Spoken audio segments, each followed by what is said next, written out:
जय हिंद दोस्तों। तो कैसे हैं आप लोग? आई होप आप सब लोग अच्छे होंगे, स्वस्थ होंगे।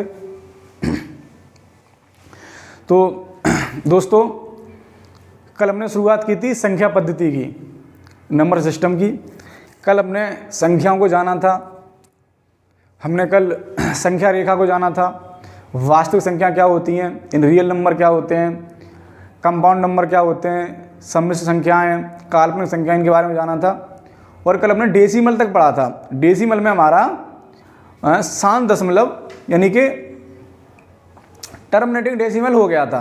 उसके बाद नॉन टर्मिनेटिंग डेसिमल यानी अशांत दशमलव रह गया था। आज हम वहाँ से शुरुआत करते हैं, आइए समझिए अच्छे से। तो कल हमने पढ़ा था real number. Real number, real number में हमने डेसिमल यानी दशमलव हमने कल पढ़ा था।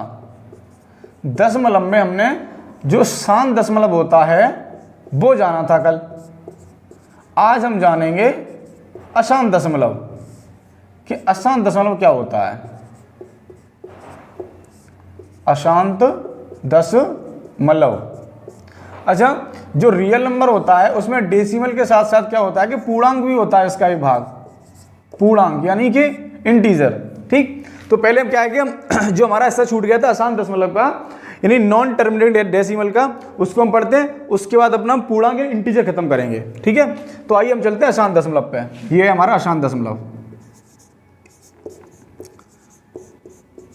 अशांत दशमलव, अशांत दशमलव। दोस्तों, जब डेसिमल को हम पढ़ते हैं तो डेसिमल के बारे में क्या है, जो डेसिमल की शुरुआत है, डेसिमल के बारे में अच्छे से जानकारी होनी चाहिए। डेसिमल के भी, अशांत दशमलव के भी 2 टाइप होते हैं। कौन कौन से? एक तो होता है जहां दशमलव के बाद संख्या दोहराई जाती हैं, और एक होता है जहां दशमलव के बाद संख्या सीक्वेंस से नहीं आती, किसी भी क्रम में आती है, उनका कोई क्रम निश्चित नहीं होता है। जैसे कि अशांत दशमलव में क्या होता है, एक तो होता है जहां डेसिमल के बाद दशमलव के बाद जो संख्याएं वो एक मतलब दोहराई जाती, सेम संख्या आती है, संख्या दोहराई जाती है। अभी मैं आपको एग्जांपल देके अच्छे से समझाऊंगा, तब आपके अच्छे समझ में आएगी। संख्या दोहराई जाती हैं और यहां पर नहीं दोहराई जाती हैं। अभी हम आपको उदाहरण के माध्यम से अच्छे से समझाएंगे। सपोज दैट संख्या लिखी है 4 दशमलव, अब यहां लिखा होगा 6 यानी जो दशमलव के बाद 6 लिखा है, इस 6 डिजिट की, ये 6 नंबर की बार बार रिकरिंग हो रही है, यानी रिकरिंग हो रही है, इसकी 6 की रिकरिंग हो रही है। तो इसको हम क्या है कि हम इसको रिकरिंग डेसिमल भी बोलते हैं। ठीक, तो जहां किसी संख्या मतलब कोई संख्या बार बार दोहराई जाए उसको हम रिकरिंग डेसिमल बोलते हैं। जैसे कि एक एग्जांपल और देख लेते हैं। ये कोई संख्या लिखी है, उसके बाद डेसिमल है। अब यहाँ लिखा होगा 64 यानी यहाँ 2 संख्याएं बार बार दोहराई जा रही हैं, यानी ये 64 और 64, ये संख्या बार बार दोहराई जा रही हैं। जो संख्या दोहराई जाती है हम उतनी बार लगाते हैं, यानी 4 दशमलव, यहाँ 6 दोहराई जा रहे हैं, यानी एक संख्या बार बार दोहराई जा रही है तो हम सिर्फ 6 पे बार लगाएंगे। यहाँ 2 संख्या बार बार दोहराई जा रही हैं तो हम 2 संख्याओं पर बार लगाएंगे, यानी जो संख्या दोहराई जाती है उसी संख्या पर बार लगाते हैं ऊपर। ये आप समझ गए होंगे। अब समझते हैं हम न दोहराया जाने वाला। न दोहराया जाने वाला आप देखेंगे कि कोई संख्या लिखी है 9, उसके बाद डेसिमल लगा। अब डेसिमल के बाद जो संख्या आएंगी उनका कोई सीक्वेंस ही नहीं बनेगा, कोई मतलब ही नहीं किस क्रम में आ रही, कोई क्रम ही नहीं है उनका, और ये इनका जो है ये इन्फिनाइट तक ऐसे ही आती जाएंगी। इसलिए ये प्योर अशांत दशमलव होता है, जो कहीं शांति नहीं होता, चलता रहता है, इसका कोई अंत नहीं होता, यहाँ इन्फिनाइट तक जाएगा। असली रूप में देखा जाए तो सही मायने में ये एक अशांत दशमलव है, जो वास्तव में जिसका कोई क्रम नहीं है और ये चलता ही जाएगा, चल तो ये भी जाएंगे, ये भी अनंत तक ही जाएंगे, ठीक है। और बार इन पे भी लगेगा, लेकिन इसका कोई क्रम नहीं है, चलता ही जा रहा है उल्टे सीधे क्रम में, आसान तरीके से चलता ही जा रहा है, बढ़ता ही जा रहा है। तो ये हो गया हमारा डेसिमल पूरी तरीके से खत्म। और आई होप आपको डेसिमल बहुत अच्छे से समझ में आया होगा। मैंने बहुत अच्छे से छोटे छोटे क्रम में उसको लेके चला हूँ, अच्छे समझाया है। और फिर भी मैं एक बार आपको रिवाइज कर देता हूँ। ये देखिए डेसिमल था, डेसिमल के दो भाग थे, शांत दशमलव, अशांत दशमलव। शांत मतलब टर्मिनेटिंग डेसिमल और ये नॉन टर्मिनेटिंग डेसिमल। ये मैंने कल बताया था। शांत दशमलव में क्या होता है, कोई भी संख्या लिखी है, मान को 4.62 या 9.623, यानी जहां जाकर के संख्या रुक जाती है डेसिमल के बाद एक जगह पर, वो शांत दशमलव होता है। अशांत दशमलव के दो भाग होते हैं, जो दोहराए जाने वाला और ना दोहराए जाने वाला। दोहराए जाने वाले में क्या है कि एक संख्या, दो संख्या, वही संख्या बार बार आएंगी तो वो दोहराया जाने वाला होता है। और जहां संख्याओं को कोई क्रम ना हो, जहां कोई सीक्वेंस ना हो, बार बार किसी भी क्रम में आती जाए, वो ना दोहराया जाने वाला डेसिमल होता है। डेसिमल आप समझ गए होंगे। अब हम समझते हैं पूर्णांक। पूर्णांक क्या होता है? पूर्णांक में आपका होता है एक तो ऋणात्मक पूर्णांक, यानी ये होता है आपका ऋणात्मक पूर्णांक, और एक होता है पूर्णांक में आपका पूर्ण संख्या। ऋणात्मक पूर्णांक और पूर्ण संख्या यानी कि नेगेटिव इंटीजर, और ये होता है आपका होल नंबर, होल नंबर, ठीक। ऋणात्मक पूर्णांक क्या होता है? कल मैंने आपको संख्या रेखा बताई थी, यानी नंबर लाइन बताई थी। नंबर लाइन मैं आपको यहां दिखाता हूं, जो 0 से शुरू होती है, 1 2 3 4, यानी ये प्लस की तरफ, यानी पॉजिटिव वे में और इन्फिनिट तक जाती है। और इधर नेगेटिव वे में -1, -2, -3, -4, ये इधर भी इन्फिनिट तक जाती है। तो ये जो ये माइनस इधर लग गया, -1, -2 जो ये लिखा हुआ है, ये जो नंबर लिखे हैं, ये ऋणात्मक पूर्णांक होते हैं। यानी आपका -1, -2, -3, इस प्रकार की संख्या होती हैं, वो ऋणात्मक पूर्णांक होती हैं। अब हम देखेंगे पूर्ण संख्या यानी होल नंबर क्या होता है, हम होल नंबर समझेंगे अब। तो एक काम करते हैं, यहां तक आपको अच्छे समझ में आ गया होगा। थोड़ा सा क्या है कि समझने के लिए छोटी छोटी हेडिंग मैंने यहाँ लिखा दी हैं, जिससे क्या है कि मैथ को ना समझा जाता है, रटा नहीं जाता। इसकी बहुत बड़ी डेफिनेशन डिफाइन नहीं की जाती है, बहुत बड़े बड़े नोट्स नहीं बनाए जाते हैं इसके, कि पूरी परिभाषा से, इस डेफिनेशन से इसकी नोट बना लो, भर दो। ये क्या है, एक हेडिंग के रूप में हो गया डेसिमल क्या होता है। बाकी मैंने आपको एक एग्जांपल दे दिए। इस तरीके से आप बुक से या जो भी बुक हो आपके पास, उससे आप प्रैक्टिस भी कर सकते हैं। और मैथ क्या है कि जब तक आप प्रैक्टिस नहीं करेंगे तब तक कोई भी टीचर हो, स्वयं अगर आर्यभट्ट भी आए तो वो भी आपको हमेशा के लिए नहीं समझा सकते। शुरुआत में समझाया जाता है मैथ, बाकी आगे आपको खुद ही प्रैक्टिस करनी होती है। तो अगर आप चाहें इसको तो नोट भी कर सकते हैं। मैं थोड़ा साइड से हट जाता हूँ, उसके बाद हम इसको रफ करेंगे और हम ऋणात्मक पूर्ण संख्या यानी होल नंबर लेके चलेंगे। Thank you.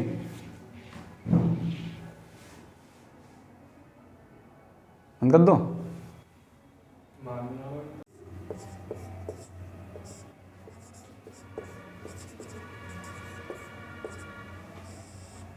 पूर्ण संख्या यानी कि होल नंबर।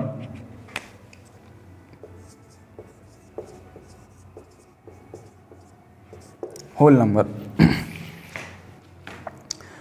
अब हम देखते हैं होल नंबर यानी कि पूर्ण संख्या।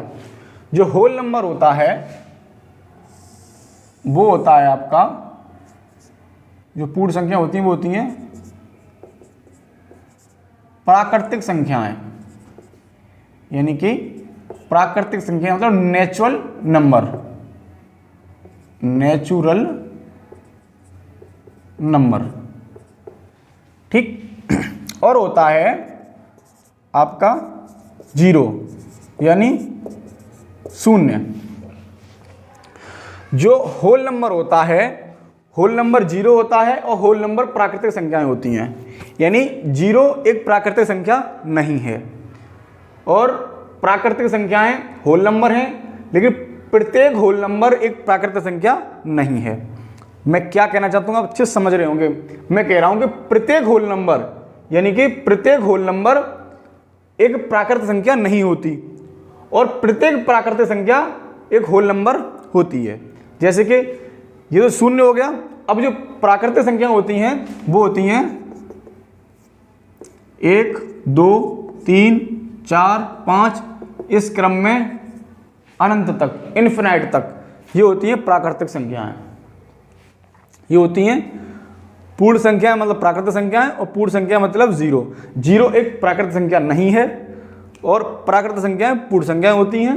ये आपको समझ में आ गया होगा। अब हम प्राकृत संख्याओं को आगे लेके चलेंगे, जानेंगे प्राकृत संख्याओं के और कितने भाग होते हैं और प्राकृत संख्याओं का क्राइटेरिया कितना और बड़ा होता है। ठीक,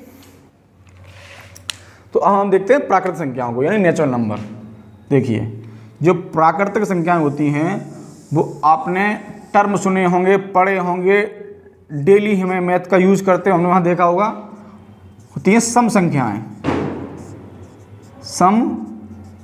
सम संख्या यानी कि इवन नंबर, और ये होती है विषम संख्याएं। विषम संख्याएं मतलब ऑड नंबर, और होता है भाज्य संख्याएं। भाज्य संख्याएं, और ये होता है आपका अभाज्य संख्याएं, यानी प्राइम नंबर और कंपोजिट नंबर। ठीक, यानी आपका जो नेचुरल नंबर होते हैं, नेचुरल नंबर में आपका even number, odd number, prime number और कंपोजिट नंबर आते हैं। ये आपका हो गया सम संख्याएं, विषम संख्याएं, भाज्य संख्याएं, अभाज्य संख्याएं। ठीक, अब हम जानेंगे कि सम संख्याएं क्या होती हैं, विषम संख्याएं क्या होती हैं, अभाज्य संख्याएं क्या होती है, भाज्य संख्याएं क्या होती हैं। बहुत छोटी छोटी चीज़ें, बहुत शुरुआती चीज़ होती हैं, हम ज़्यादा ध्यान देते नहीं हैं ये क्या चीज़ें, बेसिक कभी पढ़ते नहीं हैं, ना बेसिक में ज़्यादा रुचि दिखाते हैं। फिर जब कैलकुलेशन करते हैं कई एग्जाम्पल में जो बहुत बेसिक के क्वेश्चन आते हैं ना, तो बेसिक से क्वेश्चन यहीं से बनते हैं।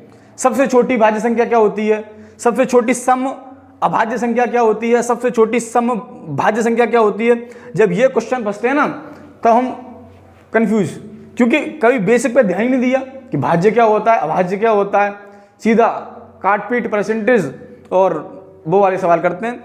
तो पहले शुरुआत से जानते हैं कि बेस मजबूत होना बहुत जरूरी होता है। तो हम देखेंगे कि सम संख्या क्या होती हैं, विषम संख्या क्या होती हैं, भाज्य संख्या क्या होती है, अभाज्य संख्या क्या होती हैं। शुरुआत करते हैं अपनी सम संख्या से। सम संख्या क्या होती है दोस्तों, 0 से लेके 0 2 4 6, यानी 0 से लेके 0 1 2, यानी 0 से लेके 2 2 के गैप पे जितनी संख्या आएंगी ना इनफिनिट तक, अनंत तक, वो सब सम संख्या हैं। 0 2 2 से 4 तक के बीच के 2 का गैप है, 4 से 6 के बीच में 2 का गैप है, यानी 8 10 12 14, यानी 2 2 के गैप पे जितनी संख्या आएंगी अनंत तक वो सारी संख्याएं सम संख्या होती है, इवन नंबर होता है। ठीक, ये हो गया आपका सम संख्याएं। ठीक, अब देखते हैं हम विषम। विषम संख्या होती है आपकी 1 3 5 7 9, ये आपकी विषम संख्याएं होती हैं। सम संख्याएं, ये विषम संख्याएं। ठीक, या फिर एक ट्रिक और इसकी ये और होती है कि जो संख्या 2 से फुली डिवाइड हो जाए, 2 से कट जाए, वो एक सम संख्या होती है, और जो संख्या 2 से न कटे वो एक विषम संख्या होती है। हम इस प्रकार भी कह सकते हैं। ठीक, अब हम देखते हैं भाज्य संख्या क्या होती हैं और अभाज्य संख्या क्या होती हैं। तो साथियों, भाज्य संख्याएं जो होती हैं, यानी आपकी 4 और ठीक, ये आपकी 6, ये आपकी 8, ये आपकी 9। ठीक, ये जो संख्याएं हैं ये आपकी भाज्य संख्याएं हैं। ठीक है, सबसे छोटी जो भाज्य संख्या होती है वो 4 होती है। इसकी अगर डेफिनेशन समझना चाहेंगे आप तो इसे मान के चलिए जिसके 2 से ज़्यादा फैक्टर होते हैं वो भाज्य संख्याएं होती हैं, यानी 4 6 8। जैसे 4 2 से कट जाएगा और 1 से कट जाएगा और ये 4 से कट जाएगा। यानी देखो 2 से ज़्यादा फैक्टर बन गए इसके, जहाँ 2 से ज़्यादा फैक्टर बनते हैं वो भाज्य संख्याएं होती हैं। ठीक, ये 9 देखिए, ये 9 3 से कट जाएगा, 9 1 से कट जाएगा, ये 9 9 से कट जाएगा। यानी जहाँ 2 से ज़्यादा फैक्टर बन रहे हैं वो भाज्य संख्याएं हैं। ठीक, अब देखते हैं अभाज्य संख्याएं, जहाँ सिर्फ 2 फैक्टर हों, जो संख्या स्वयं से और 1 से कटे वो अभाज्य संख्या होती है। 2 3 5 7 11 एग्जाम्पल। अभाज्य संख्या ही सबसे छोटी सम अभाज्य संख्या 2 होती है। मोस्ट इंपोर्टेंट क्वेश्चन है। हमें लगता है कि ये क्वेश्चन शायद ही कोई एग्जाम होगा जिसमें कभी ना कभी आया होगा। रेलवे के एग्जाम में, पुलिस के, स्टेट पुलिस के एग्जाम में ये क्वेश्चन आता ही आता है, कभी ना किसी न किसी सेट में फंसता ही फंसता है कि सबसे छोटी सम अभाज्य संख्या कौन सी होती है। 2 सबसे छोटी सम अभाज्य संख्या है, 2 सबसे छोटी सम अभाज्य संख्या होती है और 4 सबसे छोटी भाज्य संख्या होती है। अब अभाज्य संख्या जान गए होंगे, भाज्य संख्या जान गए होंगे। इसकी एक डिफाइन ये भी है कि जिन संख्या के यानी सिर्फ 2 फैक्टर हों। 2 फैक्टर कैसे, ये 2 है, ये सिर्फ 1 से कटेगा और स्वयं से कटेगा। यानी जो संख्या स्वयं से और 1 से कटे, यानी इसके 2 फैक्टर हों वो अभाज्य संख्याएं होती हैं, और जिसके 2 से ज़्यादा फैक्टर हों वो भाज्य संख्याएं होती हैं। ये विषम संख्या आपने देख ली, जो 2 से ना कटे, और सम संख्याएं जो 2 से कट जाएं, 2 2 के गैप पे आएँ, 0 0 2 4 6 8, ये सम संख्याएं होती हैं, ये विषम संख्याएं होती हैं। ये नंबर सिस्टम की जो बेसिक चीज़ थी, संख्याएं, वो मैं आपको बता चुका हूँ, समझा चुका हूँ। आई होप ये आपको बहुत अच्छा लगा होगा, बहुत अच्छे समझ में आया होगा। तो हम इससे आगे कल और समझेंगे कि रेफरल नंबर क्या होते हैं और क्या कहते हैं। रेफरल नंबर मतलब जो परिमेय संख्या होती हैं, अपरिमेय संख्या होती हैं, वो पूरी और क्लास को आगे लेके जाएंगे। तो आज की क्लास हम यही ख़त्म करते हैं। नमस्कार दोस्तों, थैंक यू, धन्यवाद।